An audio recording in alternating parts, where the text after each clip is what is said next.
이 시간 은혜 받으실 하나님의 말씀은 사무엘상 30장 21절로 31절에 기록된 말씀입니다. 구약성경 460쪽에 있습니다. 23절 말씀을 한 목소리로 봉독하시겠습니다. 사무엘상 30장 23절 같이 읽습니다.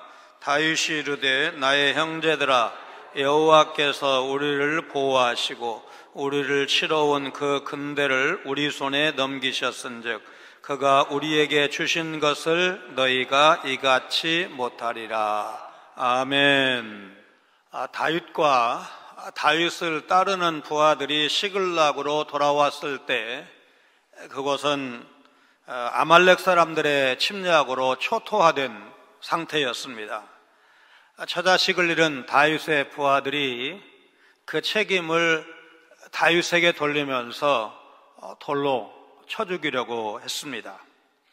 하나님의 도우심으로 다윗은 곧장 아말렉을 추격해서 크게 물리쳤고, 출전하지 않은 자들과 전리품을 함께 나누는 관용의 모습을 보여주므로 나중에 유다에서 왕으로 등극하는 토대를 마련을 합니다.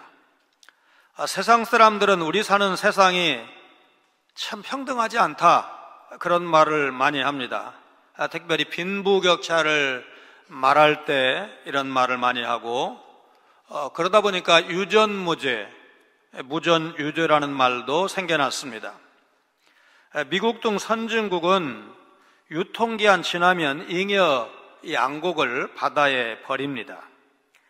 그러나 기하선상에 있는 인구는 코로나로, 흉년으로, 또 전쟁으로 사상 최다다 3억 4,500만 이라는 국제 식량 계획의 발표를 얼마 전에 봤습니다. 우리는 유행 지나면 혹은 낡으면 옷을 버리는데 그 옷 버리는 것도 꽤 갈등을 겪습니다. 그런데 아프리카에는 아직도 단벌 신사가 많습니다. 요즘 이란에서는 22살의 여성 마흐사 아미니가 지난 9월 13일 히잡을 쓰지 않고 다니다가 지도 순찰대에 잡혀서 사흘 만에 죽어서 사회적으로 큰 파문이 일었고, 반정부 시위를 통해서 지난 토요일까지 185명이 경찰의 과잉 진압으로 숨졌다고 합니다. 사망자 대부분이 16살, 17살 소녀들이죠. 소녀들이라고 합니다. 이란에서는 만 9살 넘는 여성은 히잡을 의무적으로 착용을 해야 합니다. 과거에 팔레비 왕조 시절 대학에서, 지금 저게 1971년 사진으로 소개가 되어 있는데, 저렇게 미니스커트를 입고 자유스럽게 책을 읽는, 그래서 중동에서 가장 서구화된 나라로 평가되었던 이란이 종교 지도자 호메이니가 혁명을 통해서 집권을 하면서 히잡 착용을 법제화한 것입니다. 현재 전 세계 이슬람 57개 나라 가운데 여성에게 히잡 착용을 법으로 강제하는 나라는 이란, 사우디아라비아, 아프가니스탄 3개국에 불과하다고 합니다. 아프가니스탄이 탈레반에 의해서 장악되면서 여성이 얼마나 지독한 차별을 받고 있는지, 우리와 같은 시대를 살고 있나 물을 수밖에 없는, 종교의 이름을 빙자해서 지독한 남성 우월주의를 고집하고 있습니다. 뉴스를 볼 때마다 이슬람권 여성들이 참으로 불쌍하다, 그런 생각을 많이 했습니다. 마실 물을 구하기 위해서 물동이를 이고 가는 행렬 사진을 여러분 본 적이 있으실 것입니다. 우간다에 갔을 때 물 깃는 소년을 돕기 위한 촬영도 했지만 몇 시간, 한 5시간 포장을 앞둔, 그래서 포장을 안 했기 때문에 다 흙으로만 되어 있는 길을 달리면서 물을 깃기 위해서 그 물통을 길게 줄을 세워놓고 순서를 기다리는 그런 광경을 몇 번이나 목격을 하면서 많은 생각을 했습니다. 여러분 잘 아시는 바와 같이 이 우간다에는 빅토리아 호수가 있습니다. 이게 세계에서 세 번째 큰 호수인데, 그럼 물은 있다는 뜻이에요. 그럼 뭐가 없는 거예요? 호스, 파이프, 관이 없는 거예요. 말하자면 마을마다 도시마다 관만, 수로를 깔기만 하면 물을 얼마든지 공급받을 수가 있는데 결국 예산, 돈이 없는 겁니다. 그런 가운데 어제 한국의 국력이 일본을 앞섰다는 보도가 나왔습니다. 미국의 시사주간지 US 뉴스에 의하면 미국, 중국, 러시아, 독일, 영국에 이어서 우리 대한민국이 6번째, 그리고 프랑스가 7번째, 일본은 1년 사이에 우리와 자리를 바꿨습니다. 우리가 8위였는데 일본이 8위로 내려앉았습니다. 아직 모든 면에서 우리가 일본을 앞선 것은 아니어서 크게 흥분할 일은 아니지만 70여 년 전 1950년대에 우리 대한민국이 세계 3대 빈국이었던 것을 감안하면 하나님께서 정말 복 주셨다. 대한민국이 크게 복받은 나라다. 이것은 누구도 부인할 수 없기 때문에 참으로 감사할 일입니다. 여러분, 우리는 모든 사람에게 동일한 은혜가 주어지는 진리의 복음을 믿고 있지 않습니까? 이 놀라운 은혜에 대해서 우리가 어떤 태도로 임해야 할까? 이것이 오늘 질문입니다. 다윗의 일행 중에 악한 자와 불량한 자들이 이번 전투에 참여하지 않은 사람들에게는 전리품 주지 맙시다. 다윗에게 요구를 했습니다. 21절 22절입니다. 다윗이 전에 피곤하여 능히 자기를 따르지 못하므로 부솔 시내에 머물게 한 200명에게 오매 그들이 다윗과 그와 함께한 백성을 영접하러 나오는지라. 다윗이 그 백성에게 이르러 문안하매 다윗과 함께 갔던 자들 가운데 악한 자와 불량배들이 다 이르되 그들이 우리와 함께 가지 아니하였은즉 우리가 도로 찾은 물건은 무엇이든지 그들에게 주지 말고 각자의 처자만 데리고 떠나가게 하라 하는지라. 부솔 시내에 남겨뒀던 200명은 다윗이 큰 승리를 거두고 가족들과 가축들을 데리고 오는 것을 반겼습니다. 그런데 문제가 생겼습니다. 아말렉과 싸웠던 사람들 가운데 전리품을 싸움에 참여하지 않은 사람들과 나누는 것에 대해서 이의를 제기하는 겁니다. 자신들이 목숨을 걸고 싸우는 동안에 부솔 시내에 머물렀던 200명은 아무런 수고도 하지 않았기 때문에 전리품을 줄 수가 없다는 것입니다. 부솔 시내에 남아있던 자들은 잃었던 아내와 자식을 되찾는 정도면 충분하다, 그런 주장입니다. 그러나 이들의 주장은 하나님의 율법에 어긋나는 것이었습니다. 성경은 이기적인 그들을 악한 자와 불량배들 이렇게 묘사하고 있습니다. 피곤하다, 그러니까 부솔신에 남았던 사람들이 피곤하다라고 표현을 했는데, 피곤한 것은 똑같이 행진을 했는데 피곤하면 여러분 건강이 좋은 사람입니까? 안 좋은 사람입니까? 몸이 튼튼한 사람입니까? 약한 사람입니까? 의심의 여지 없이 부솔신에 남겨뒀던 200명은 약한 사람들일 것입니다. 철학자의 신학자, 신학자의 철학자로 불리는 독일의 폴 틸리는 사랑에 두 가지 종류가 있다고 했습니다. 하나는 때문에 하는 사랑, 다른 하나는 그럼에도 불구하고의 사랑입니다. 때문에는 상대방이 날 사랑하기 때문에, 마음이 외롭기 때문에, 나한테 잘해주기 때문에 등등 어떤 행동에 대한 보답, 어떤 이익을 얻기 위해서 하는 사랑을 말합니다. 틸리는 세상 대부분의 사랑이 이 범주에 속한다고 봤습니다. 두 번째는 그럼에도 불구하고의 사랑입니다. 내 욕심과 이익이 아닌 상대방을 위하는 순수한 사랑이기 때문에 이 사랑이야말로 순수한 진짜 사랑이다. 틸리는 그렇게 봤습니다. 이 사랑이라는 말과 이기적이라는 말은 양립할 수가 없습니다.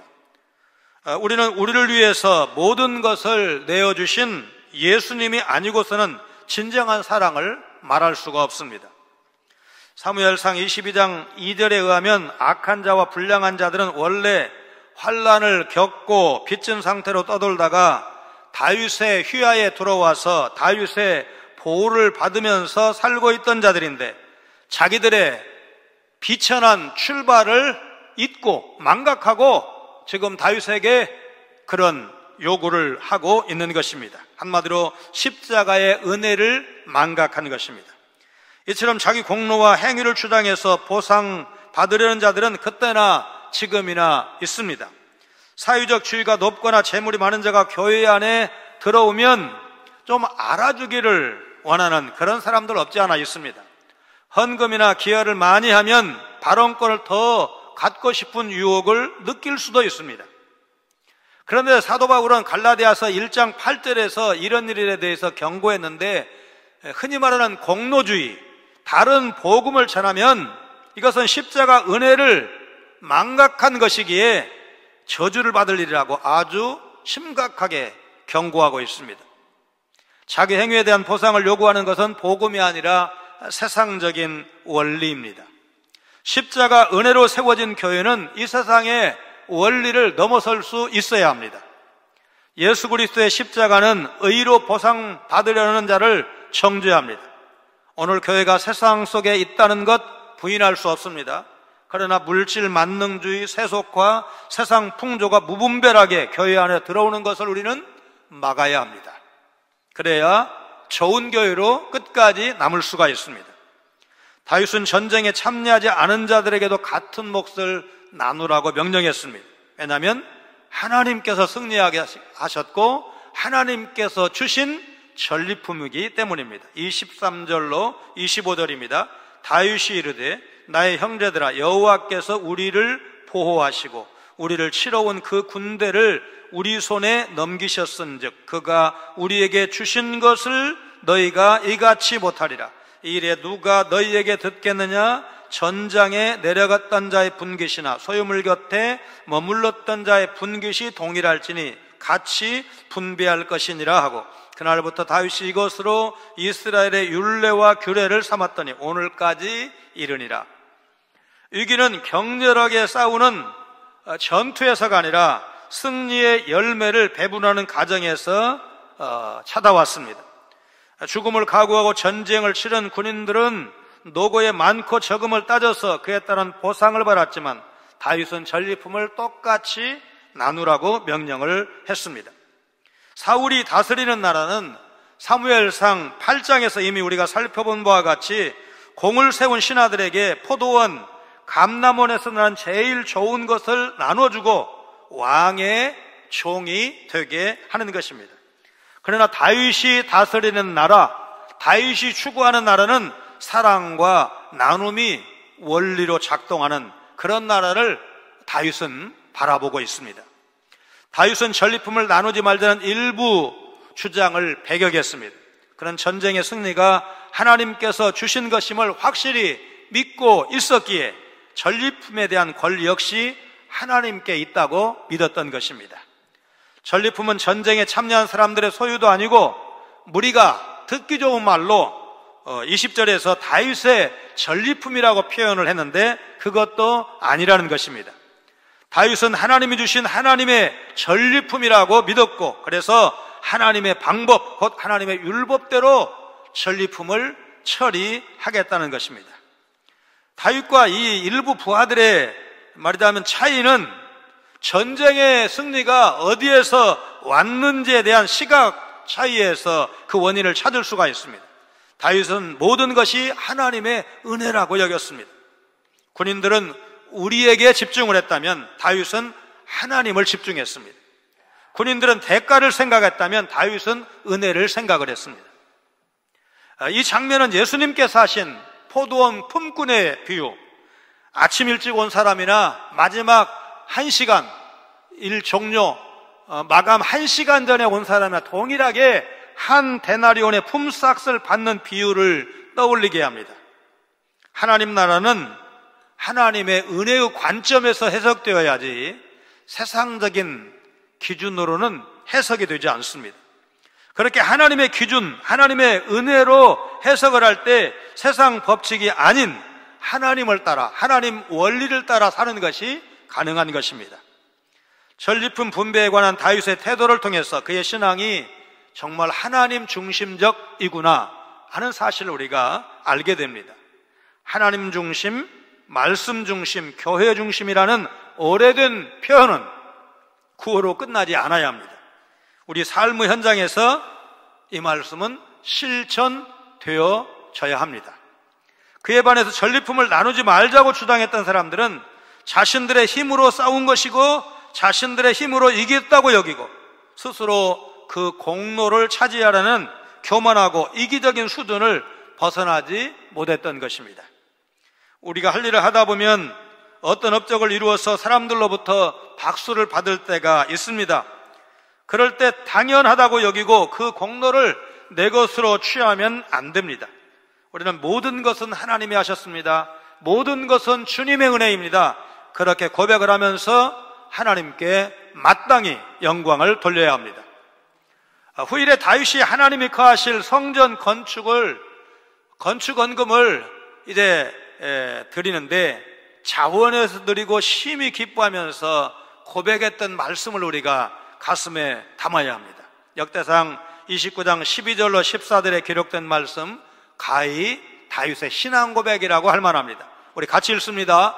부와 귀가 주께로 말미암고 또 주는 만물의 주제가 되사 손에 권세와 능력이 있사오니 모든 사람을 크게 하심과 강하게 하심이 주의 손에 있나이다. 우리 하나님이여, 이제 우리가 주께 감사하오며 주의 영화로운 이름을 찬양하나이다.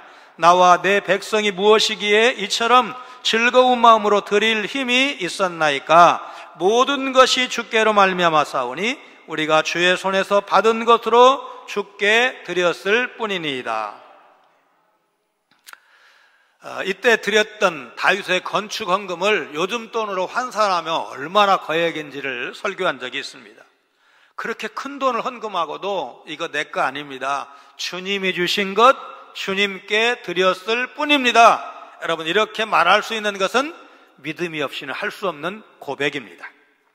다윗은 전쟁에 나간 자나 부솔신에 머물러 있던 자나 차별하지 않고 똑같이 전리품을 나누어 줬습니다.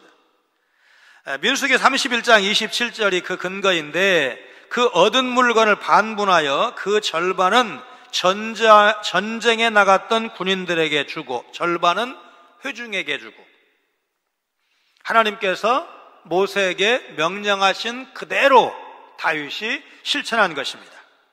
다윗은 이 분배 규정을 이스라엘의 율례와 규례로 삼아서 이후에는 전리품 분배와 관련해서 다툼이 일어나지 않도록 법제화했습니다. 다윗이 소외된 사람 없이 모든 사람에게 이제 나누도록 한 것을 규례로 정했다고 한 것을 보면 역설적으로 말하자면 다윗 이전까지는 그렇지 않았다. 민수기 31장에 명령하신 하나님의 말씀대로 이스라엘 백성들이 지키지 않았다는 사실을 우리가 어렵지 않게 이제 추측할 수가 있습니다. 미국의 100대 교회 중에 하나인 뉴 스프링스 교회에서 성도들을 향해서 말라기 3장 10절 말씀대로 11조의 축복이 이루어지는지 그렇지 않은지 이 캠페인에 참여해보라. 3개월 뒤에도 아무런 삶의 변화가 없다면 낸 헌금 전액을 돌려주겠다, 이런 제안을 했습니다. 90일의 11조 도전이라는 이 캠페인은 미국의 많은 교회로 퍼져나갔는데, 이거 기복신앙이야, 그런 비판도 있었지만 점점 경시되고 있는 11조의 중요성과 말씀의 복을 체험할 수 있는 좋은 도전이었다는 평가가 훨씬 더 많았다고 합니다. 처치 디벨롭먼트의 조사에 의하면 11조를 드리는 성도는 11조를 드리지 않는 다른 성도에 비해서 평균 5배 많은 헌금을 드리지만 오히려 평균 소득이 더 높았고 부채, 빚 지고 사는 비율도 훨씬 낮았다고 합니다. 성공의 가장 큰 비결이 11조라고 입버릇처럼 간증하고 다녔던 윌리엄 콜게이트는 한쪽 주머니에 11조를 채우고 다른 한쪽 주머니를 하나님께서 채워주신다고 간증한 바가 있습니다. 11조는 물질로 드리는 것 같지만 사실상 주님을 더 사랑한다는 신앙의 고백이고 하나님 말씀에 대한 순종입니다. 말라기 3장 10절 말씀 우리 같이 읽습니다. 만군의 여호와가 이르노라. 너희의 온전한 11조를 창고에 들여 나의 집에 양식이 있게 하고 그것으로 나를 시험하여 내가 하늘문을 열고 너희에게 복을 쌓을 것이 없도록 붙지 아니하나 보라. 온전한 11절을 들으면 이 시대는 은행이 발달하지 않은 시대니까 창고에 먹을 것이 쌓이는지 쌓이지 않는지 시험해 보라는 것입니다. 여러분, 이 말씀 믿으시고 이 말씀대로 순종하시고 이 말씀이 약속한 복을 누리시는 그런 믿음의 사람들 되시기를 바랍니다. 하나님의 백성은 누구나 같은 몫을 받을 수 있습니다. 다윗이 세운 원리에 따라서 이스라엘은 나중에도 누구나 같은 은혜를 받을 수 있었습니다. 예수님은 세상에 오셔서 십자가의 사역으로 모두에게 같은 은혜를 주셨습니다. 모두가 같은 은혜로 구원을 받았고 장차 하나님 나라에서 같은 목, 우리는 그리스도의 어린 양으로 주님 앞에 어린 양의 신부로 서게 될 것입니다. 우리에게는 놀라운 소망이 있기에 지금도 받은 은혜를 나누면서 사는 것입니다. 모든 사람에게 하나님으로부터 받은 은혜를 나누되 특별히 교회는 사회적 약자를 배려해야 됩니다. 교회와 성도는 누구에게나 차별 없이 복음을 전해야 되지만 특별히 사회적 약자를 먼저 품고 도와야 합니다. 십자가 은혜로 서 있는 교회라고 해서 현실을 무시할 수는 없습니다. 그러나 교회가 너무 이 세상 것만 추구하지 않아야 하고 초월적인 하나님 나라의 모습을 균형 있게 추구해야 됩니다. 현실도 무시할 수 없지만 이상적인 하나님 나라도 바라보는 것이 교회 공동체에 나아갈 방향이라는 말씀입니다. 이런 십자가의 은혜를 우리는 어떻게 실천할 수가 있을까? 다윗은 자신의 전리품이 아닌 하나님의 것이라고 고백을 하면서 나눔을 실천했습니다. 26절로 31절입니다. 다윗이 시글락에 이르러 전리품을 그의 친구 유다 장로들에게 보내어 이르되 보라, 여호와의 원수에게서 탈취한 것을 너희에게 선사하노라 하고 베델에 있는 자와 남방 라못에 있는 자와 얏들에 있는 자와 아로엘에 있는 자와 신못에 있는 자와 에스드모에 있는 자와 라갈에 있는 자와 여라무엘 사라무 성읍들에 있는 자와 겐 사라무 성읍들에 있는 자와 홀마에 있는 자와 고라산에 있는 자와 아닥에 있는 자와 헤브론에 있는 자에게와 다윗과 그의 사람들이 왕래하던 모든 곳에 보내었더라. 다윗이 시글락에 돌아온 후에 자신과 함께한 600명 뿐만 아니라 유다의 성읍 지도자들에게 전리품을 나누어 주었다는 것으로 보아서 우선 아말렉으로부터 탈취한 전리품이 상당히 많았다는 사실을 알 수가 있습니다. 아마도 그 마을들이 아말렉으로부터 약탈을 당했다면 원래의 주인에게 물건을 돌려주는 그런 성격으로도 해석할 수가 있을 것입니다. 다윗이 전리품을 블레셋 사람들에게 분배하지 않고 유다 지역의 이스라엘 사람들에게 나누어 주었다는 것은 그가 비록 어쩔 수 없이 블레셋 땅에 살고는 있지만 하나님의 언약 백성이라는 정체성을 잃지 않고 이스라엘을 여전히 자기 민족으로 여기고 사랑하고 있음을 보여주었다 할 것입니다. 또 다윗이 유다 장로들에게 전리품을 나눠준 것은 이스라엘 백성 역시 블레셋으로 망명한 다윗을 조국에 대한 반역자로 여기지 않고 사울 몰래 다윗과 은밀하게 교류하고 있었음을 보여줍니다. 다윗이 이렇게 유다 지역의 이스라엘 백성을 배려한 것은 결론적으로 나중에 다윗이 이스라엘 12지파 왕이 되기 전에 헤브론에서 유다 지파로부터 기름 부음을 받고 왕이 됩니다. 말하자면 그 밑그림이 지금 그려지고 있다, 이렇게 해석할 수가 있습니다. 다윗은 유다 장로들에게 전리품을 나눠주면서 단순히 아말렉으로부터 빼앗은 것이라고 말하지 않고 여호와의 원수에게서 탈취한 것, 이렇게 표현을 했습니다. 다윗이 아말렉을 여호와의 원수라고 표현한 것은 그 옛날 출애굽하던 이스라엘 백성과 아말렉과의 전투를 배경으로 하고 있습니다. 출애굽기 17장 14절로 16절 말씀 같이 읽습니다.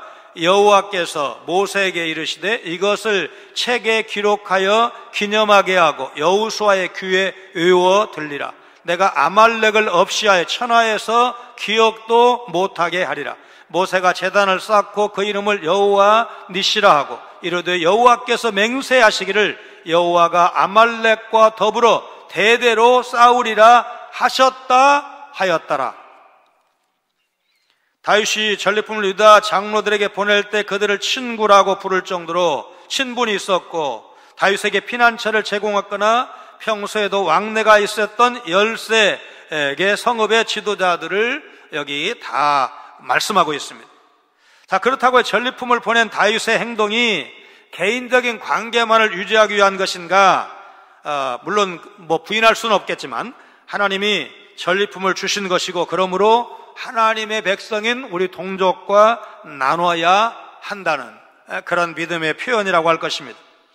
사막의 연간 강수량은 대략 200mm에서 250mm 정도, 한국의 강수량과 비교하면 20%를 넘을까 말까 안팎입니다. 가끔은 오아시스도 있지만 열악한 사막에도 다양한 동식물이 살고 있는 것은 우리 입장에서 상당히 놀라운 일입니다. 낮과 밤의 극심한 기온차로 이른 밤과 늦은 새벽에 이슬이 맺힙니다. 여우는 바위 사이에 스며들어 있는 이슬을 핥아먹는 것으로 수분을 보충하고, 개구리는 얼굴에 맺힌 이슬을 손으로 받아 먹는다고 합니다. 개구리나 뱀처럼 자기 몸에 이슬을 맺을 수 없는 곤충은 서로의 등에 맺힌 이슬을 나눠 먹기도 한답니다. 친구가 없을 때는 물구나무를 써서 이슬을 머리 쪽으로 흘려가게 해서 그걸 받아 먹기도 합니다. 모든 것이 메말라 보이는 황량한 사막이지만 하루 2번 내리는 이슬로 많은 동물과 식물이 살아가고 있는 것은 우리 입장에서는 상당히 경이롭습니다. 하나님께서 우리에게 내려주시는 은혜도 이와 다르지 않습니다. 주님을 만나던 순간이나 기도가 응답받을 때처럼 폭포수 같은 강력한 은혜, 강과 같은 은혜가 임할 때도 있지만, 매일매일 순간순간 작은 이슬처럼 주님이 적셔주시는 은혜 역시 분명히 존재하는 것입니다. 우리의 도움이 이슬 수준일 수 있습니다. 그러나 그 작은 이슬이 모이면 누군가에게 살 소망을 주는 놀라운 역사의 시작일 수 있습니다.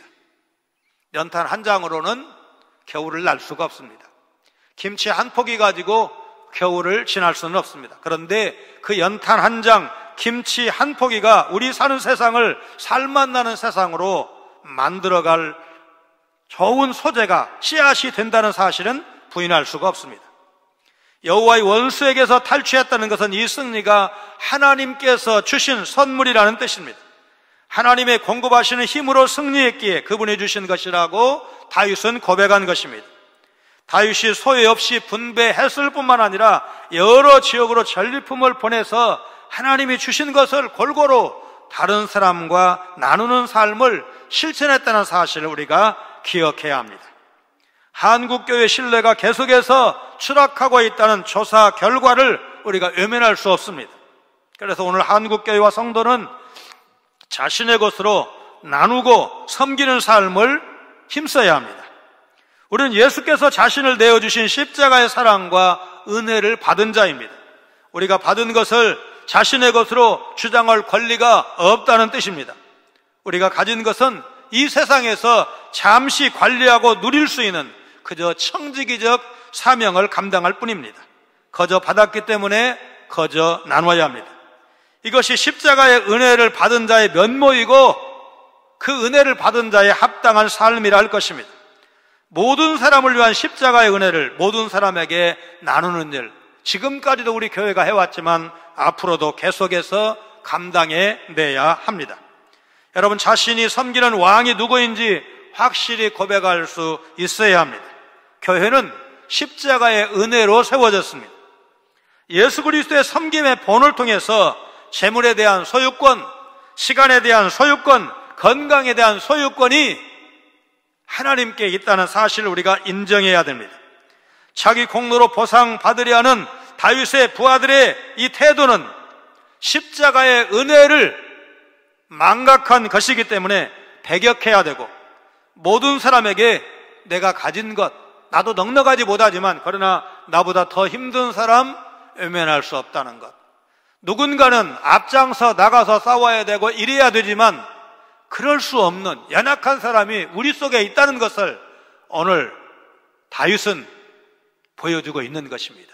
다윗 시대를 이스라엘 역사에서 가장 태평성대라고 말하는 것, 여러분, 우리가 2022년 이 10월을 살아가고 있는데 지나온 76년도 하나님께서 함께 하신 세월이었고, 교회가 분란 없이 개척하면 다 분립개척을 하고, 다른 교회, 어려운 교회, 또 해외 선교지에 때마다 헌금하고 정성을 모아서 그렇게 섬겼어도 하나님께서 우리 교회 위축되지 않게 하시고 여기까지 지금까지 인도해 주셨다는 사실을 기억하면서, 하나님, 우리 교회도 지금이 태평성대가 되게 하시고 앞으로 더 좋은 시대를 우리가 누리게 하시고, 우리 자녀들에게 정말 말씀이 인도하는 교회, 하나님께서 주인 되시는 교회, 복음이 생생하게 살아있는 그런 좋은 교회 물려줄 수 있도록 우리 말씀으로 돌아가게 해주시옵소서. 말씀 붙들고 살게 해주시옵소서. 하나님 중심, 말씀 중심, 교회 중심의 그런 신앙생활을 지금까지 살아왔지만 앞으로도 그런 삶을 변함없이 살게 하여 주옵소서. 그렇게 기도하시고 그런 삶을 사시기를 주님의 이름으로 축원합니다. 거룩하신 하나님, 사랑하는 가족이 대적에게 사로잡혀가고 믿었던 부하들이 돌로 쳐주려고 하는 일생 최대 위기의 때에도 하나님의 도우심을 힘입어 벗어나는 다윗을 통해서 하나님의 일하심을 보게 하시니 감사를 드립니다. 이 시련의 순간에 하나님의 말씀을 굳건히 붙들고 사는 사람이 보여준 신앙적인 일처리를 통해서 오늘 세상 방식대로 교회도 가야 될 것처럼 생각하는 수많은 인본주의적 교인들에게 말씀 중심의 삶을 다시 알게 하셨사오니, 하나님 중심, 말씀 중심, 교회 중심의 삶을 살아갈 것을 다시 한번 결심하는 우리 성광의 모든 성도들 다 되게 하여 주옵소서. 부하들이 돌로 치려고 하는 그런 위급한 상황에서도 하나님의 뜻을 먼저 구하는 다윗의 모습을 마음에 깊이 새기면서 오늘 우리도 하나님 나라와 하나님의 뜻을 먼저 구하는 삶을 살아갈 것을 결심하는 은혜의 시간 되게 하여 주옵소서. 다양한 사람이 모였고 그래서 크고 작은 갈등을 안고 있는 것이 교회이지만 다윗처럼 통찰력 있는 성숙한 믿음의 사람들이 많아져서 하나님의 방법으로 하나님의 선하신 뜻을 따라서 매사를 처리해가는 은혜를 우리 교회에 허락하여 주옵소서. 다윗이 눈앞의 위기에서 벗어나기 위해서 블레셋 망명을 선택한 결과 치렀던 치욕, 호된 대가를 생각을 하면서 우리 현실이 어렵다고 사람의 방법대로 살지 않도록 유혹을 분별하게 하시고 바르게 선택할 수 있는 신령한 안목, 영적인 안목을 우리 모두에게 허락하여 주옵소서. 예수님 거룩하신 이름으로 간절히 기도하옵나이다. 아멘.